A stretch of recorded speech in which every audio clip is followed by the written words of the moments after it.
Magandang balita dahil hindi na lamang ang mga umaabot ng 100 taong gulang ang makakatanggap ng benepisyo mula po sa gobyerno. Sa ilalim ng inamyendahang Centenarian Law, pati 80 anyos pataas may makukuha ng benepisyo. Kung magkano, alamin sa pagtutok ni Ivan Mayrina. Simula noong 2016, mahigit 9,000 Pilipino na nakinabang sa Centenarian Law na nagbibigay ng 100,000 pesos sa bawat Pilipinong nakakatuntong ng 100 taon. Pero sa pinirmahang amyenda sa batas, hindi nila mga centenarian o mga Pilipinong 100 years old ang makakatanggap ng benepisyo. Maging mga octogenarian o mga 80 anyos pataas at nonagenarian o 70 taon pataas, may benepisyo na rin.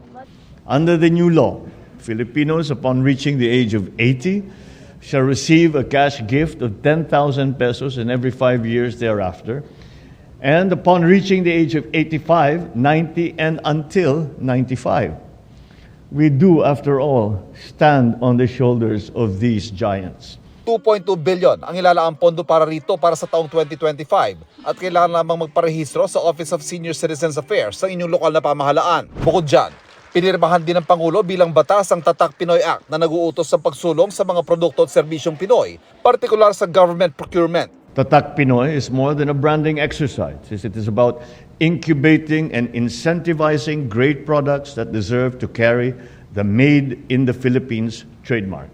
Hindi naman pinirmahan ng Pangulo ang Magna Carta for Seafarers. Ang batas ay ito ang isa sa mga paraan para makasunod ng Pilipinas sa International Maritime Rules and Standards. Pero gusto pa raw itong ipa-review ng Pangulo. Sa gitna naman ng bangayan ng Kamara at Senado tungkol sa charter change, pinasalamatan ng Pangulo ang mga lider ng dalawang kapulungan. It proves once again the tenet that bicameralism was designed to bring together the brilliance of two bodies through compromise.